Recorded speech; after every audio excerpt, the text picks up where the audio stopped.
Setelah 15 tahun, aku mengetahui anakku bukan darah dagingku. Istriku pergi bersama ayah kandungnya yang kaya. Mereka menjelekkan namaku, tapi pernyataan putriku di pengadilan mengungkap kebenaran mengejutkan. Namaku Raka. Usia 42 tahun. Aku dulunya pria biasa, bekerja sebagai teknisi listrik di kota kecil Jawa Tengah.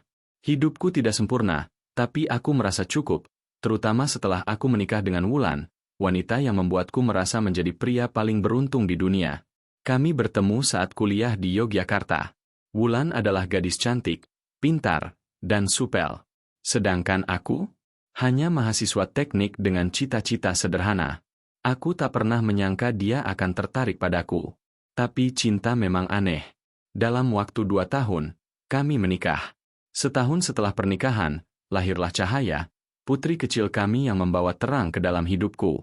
Namanya aku pilih sendiri, karena aku berharap dia akan menjadi cahaya dalam keluarga kecil kami.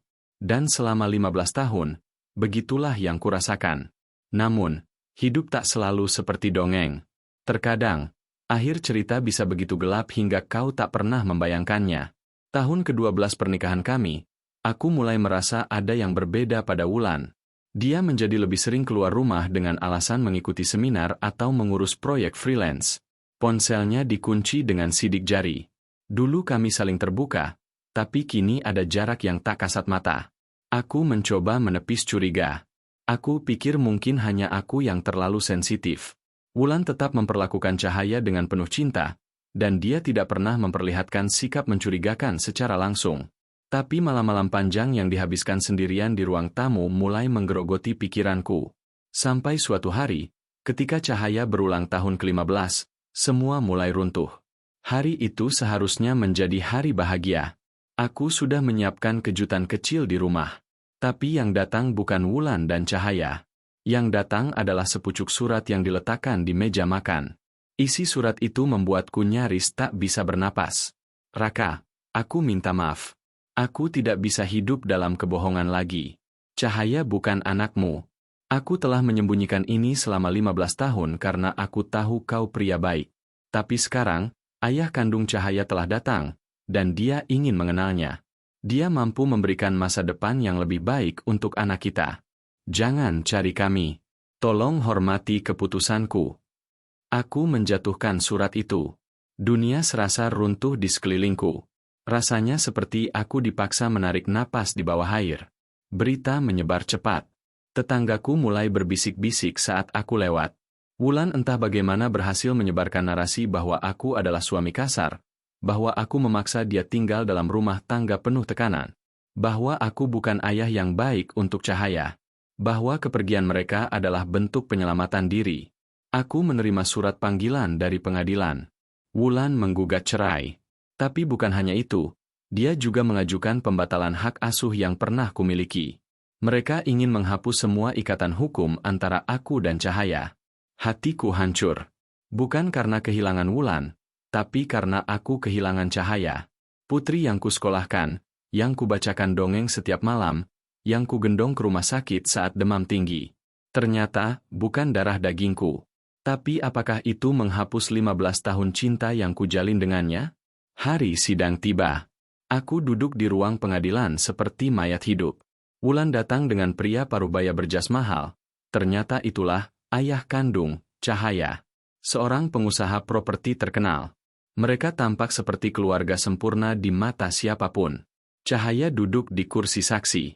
Saat itu, aku tak tahu apakah dia akan melihatku sebagai ayah, atau hanya pria asing yang kebetulan hadir 15 tahun dalam hidupnya. Hakim memintanya memberi pernyataan. Cahaya menarik napas panjang. Saya ingin bicara. Selama ini, saya pikir Papa adalah ayah saya. Karena beliau selalu ada. Membuatkan sarapan. Menemani saya belajar. Mengantar saya latihan basket. Tapi Mama bilang Papa bukan ayah kandung saya. Dia berhenti sebentar, menatapku. Tapi saya tidak peduli. Karena saya tahu siapa yang benar-benar mencintai saya. Pengadilan terdiam. Saya tahu Mama dan Om Arman, ayah kandungnya, menjelekkan Papa. Mereka bilang Papa tidak layak menjadi ayah saya. Tapi mereka berbohong. Saya mendengar sendiri saat Mama bilang, Kita harus bujuk Cahaya agar tidak mau tinggal dengan Raka. Kalau tidak, kita bisa kehilangan semuanya. Saya pura-pura tidur saat itu. Air mataku mengalir tanpa bisa kucegah. Papa, kalau Papa masih mau, saya tetap ingin tinggal sama Papa. Ruangan pengadilan mendadak hening. Pernyataan Cahaya seperti pukulan telak untuk Wulan dan Arman. Hakim menoleh ke arah mereka dengan ekspresi kaget.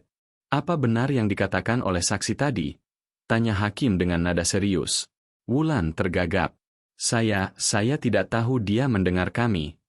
Arman berusaha meraih tangan Cahaya, tapi gadis itu dengan tegas menarik dirinya menjauh. Saya hanya ingin hidup tenang. Saya tidak ingin jadi alat balas dendam atau ambisi siapapun. Lanjut Cahaya. Kupejamkan mataku, air mata mengalir pelan. Aku tak pernah menduga bahwa di balik semua ini, Cahaya menyimpan luka dan kesadaran yang begitu dalam. Seketika hatiku dipenuhi campuran rasa haru, sedih, dan syukur. Hakim menutup sidang dengan keputusan bahwa perwalian sementara tetap padaku sampai proses selanjutnya, dan meminta evaluasi psikologis keluarga dilakukan sebelum sidang berikutnya. Kami pulang hari itu tanpa banyak bicara. Cahaya hanya memelukku di dalam mobil dan berkata, "Aku kangen rumah, Pak." Rumah itu tak banyak berubah. Masih ada lukisan kecil buatan Cahaya saat TK tergantung di ruang tamu. Dinding yang pernah ia coret-coret dengan krayon masih sengaja tidak kuhapus, sebagai kenangan masa kecilnya. Malam itu, kami duduk di teras. Aku membuatkan teh hangat, seperti biasa. "Pak," katanya pelan.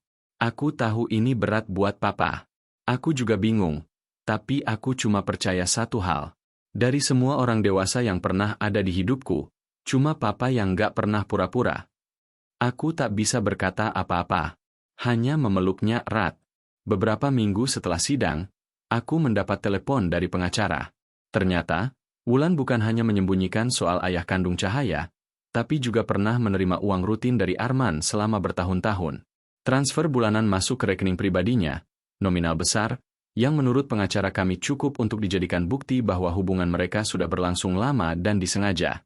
Bahkan ada indikasi bahwa kelahiran Cahaya memang hasil dari hubungan yang direncanakan Wulan dengan Arman sejak awal, sementara aku hanyalah tumpangan legal agar tidak menimbulkan skandal. Aku merasa hancur. Tapi anehnya, aku juga merasa tenang. Aku akhirnya tahu bahwa aku bukan ditipu karena aku buruk, melainkan karena mereka memang manipulatif sejak awal. "Pak, aku baca jurnal Mama," kata Cahaya suatu malam. Di sana dia tulis bahwa Arman awalnya nggak mau aku lahir. Tapi Mama ngancam dia, kalau nggak tanggung jawab, dia bakal laporin ke keluarganya. Aku hanya proyek balas dendam. Aku menatap wajah anakku. Bukan darah dagingku, tapi tetap anakku. Sidang terakhir digelar 2 bulan kemudian. Semua hasil evaluasi psikologis, dokumen bukti, dan testimoni dari Cahaya dipertimbangkan dengan cermat. Hakim mengetukkan palunya. Hak asuh penuh atas anak atas nama Cahaya diberikan kepada saudara Raka.